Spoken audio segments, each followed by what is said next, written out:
2024-এর পুজো পরিক্রমার বিচার পর্ব নিয়ে এই মুহূর্তে চলে এসেছি দমদম পার্ক তরুণ দলে। আমার সঙ্গে রয়েছে আমাদের বিচারক হর্ষদা। কীরকম লাগছে বলো? প্রথমে যখন প্রবেশ করলে এত পুরনো স্মৃতি, মানে পুরনো কথা, ইতিহাস যেন উঠে আসে। ঠিক, বিশেষ করে নীলকরের ব্যাপারটা না আমাকে এখনও খুব হন্ট করে। মানে আমরা ছোটোবেলায় পড়াশোনা করেছি, নীলকর সাহেবদের গল্প শুনেছি, সাবজেক্ট ছিল স্কুলে আমাদের।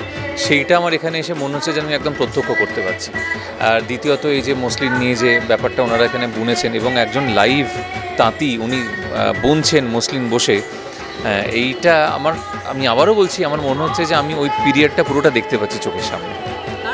সব থেকে ভালো লাগে এখন থিম তো আছে, কিন্তু এই যে পেছনে যে মিউজিকটা চলে না, সেটাও কোথাও একটা নস্টালজিয়াতে নিয়ে। ঠিক ঠিক। আর মায়ের মূর্তি এত সুন্দর সৌম্য, এবং মাকে এখানে নীল সাদাতেই রাখা হয়েছে নীলকরের ওই ব্যাপারটা দেখানোর জন্য, মানে নীল বিদ্রোহ দেখানোর জন্য, এবং মা বসে তাঁত বুনছেন।